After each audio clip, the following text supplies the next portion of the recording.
So how do you change time display in your Apple Watch? Let's talk about it. So if you're new on this channel, most definitely subscribe so you don't miss the tutorials like this one.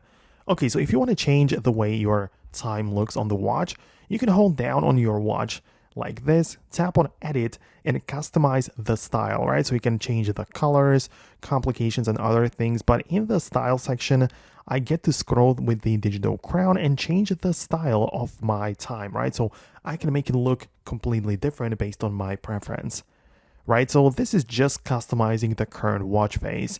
However, you have the ability to switch to a completely different watch face.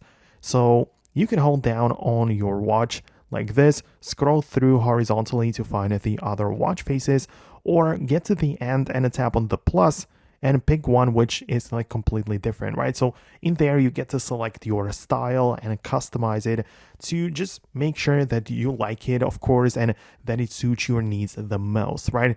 So that's like the best way to do this. If you ask me, most definitely let me know in the comments below if you wanted to change and adjust something else, because the time display is this, this is what I mean by that. So in case of any questions or something else, leave it below in the comments. It's possible I'll make an updated video about it because I make so many tutorials about Apple products.